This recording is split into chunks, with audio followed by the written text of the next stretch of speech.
here we go again. Joel Osteen, the preacher guy, he is some type of alien, something like that. Kenneth, and oh yeah, and he stole from me.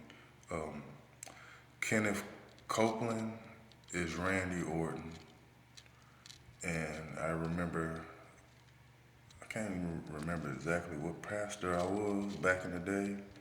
But anyway, he killed me off and took my airplane because I had a lot of money, whoever I was at the time as a pastor, and he killed me off to take my airplane. He was jealous. And plus, just the evil man is Randy Orton, the first man. Ozzie Davis and Ruby D are Kadeem Hardison and Jasmine Guy, if I said his last name right. From A Different World, Fallen Angels, both of them. Used to be good friends with them back in the day.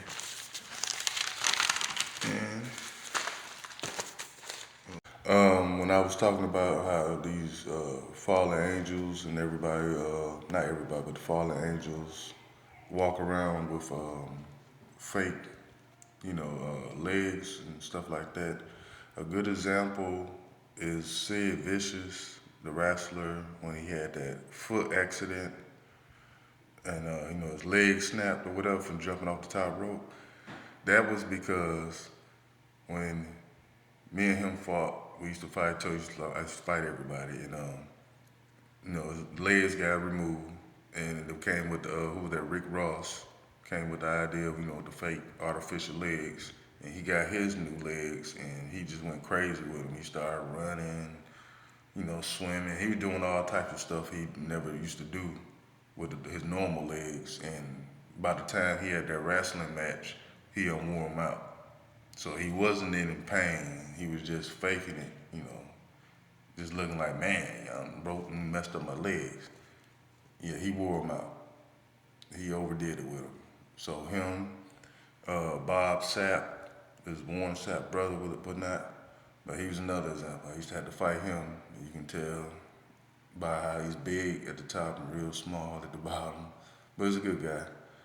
But that's what the Sid Vicious did. I think it was another person. They overworked their legs when they got them. All right. And so when it came down to Saved by the Bell, the original cast, I was Mark Paul, Zach, and Dustin Diamond, of course, was Screech.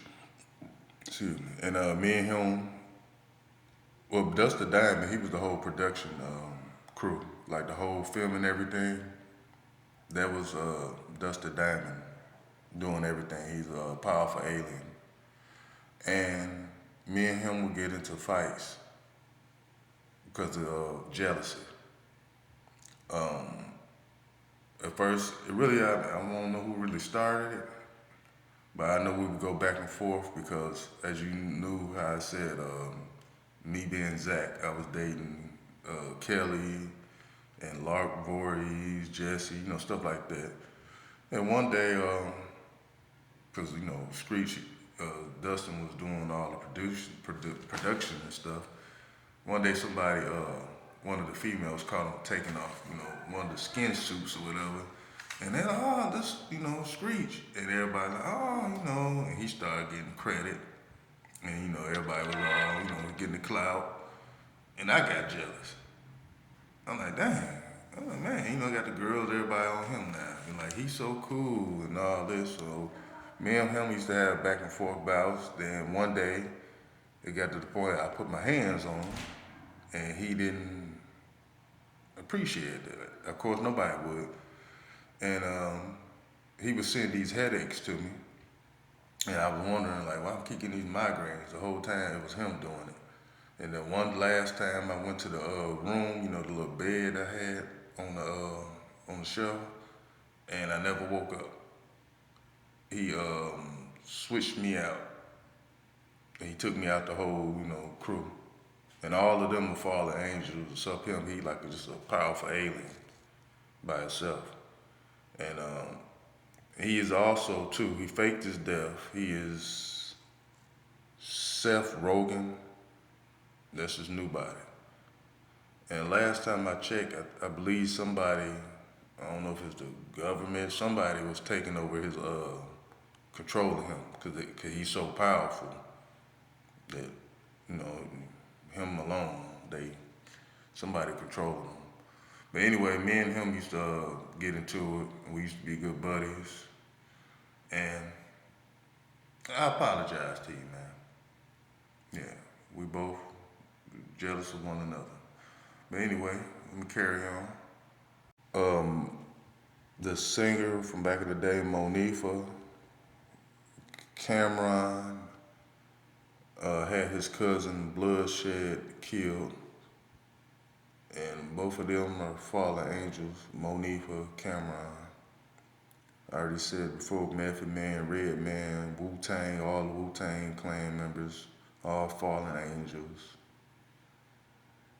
The whole Hangover cast, Jerry Rice, the football player, the dude 100 on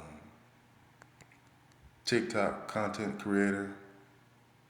He stole from me, and he's like good with high tech, like cyber stuff, like I was talking about the dude Edwin and everybody.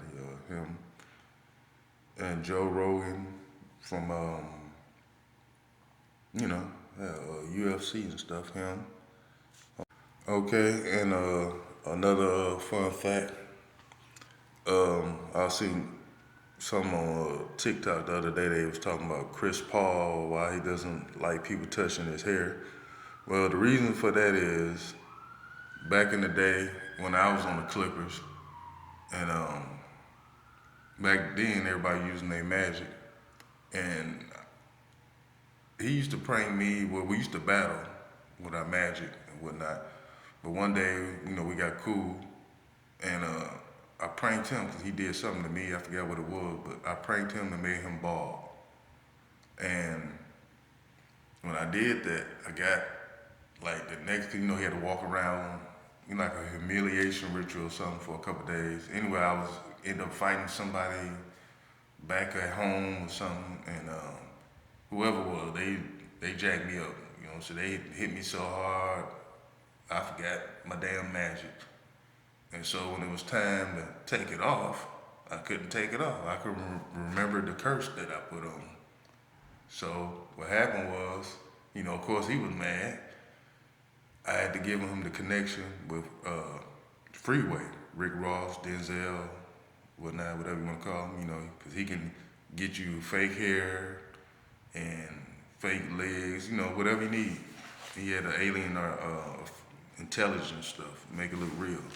So he was cool with it, but he noticed too. Like I guess he thought it was good. In one game, somebody I guess touching his head, and on the camera the next day or that same day, he ain't think nothing of it until somebody said, "Man, what happened to your hair?" So ever since then, he been hey, don't touch my head, don't do that. So that's why he don't want nobody touching his head. And of course, he's a fallen angel too if he didn't catch on. Okay. But yeah, on that note, that's it. I got on. I think I said it before, but I'm gonna say it again. Marcus Houston and his group, Immature, and you got served cast Fallen Angels, and I told you if I ain't said Marcus Houston and his group with Chris Stokes, whatever you want to call the dude name, certified pedophiles. That's what they do to all their members, artists, or whatever you want to call them. That's what they do. That's how they get down. And I'm out. Still got a little bit more, and that should be it. But not for today. I'm out.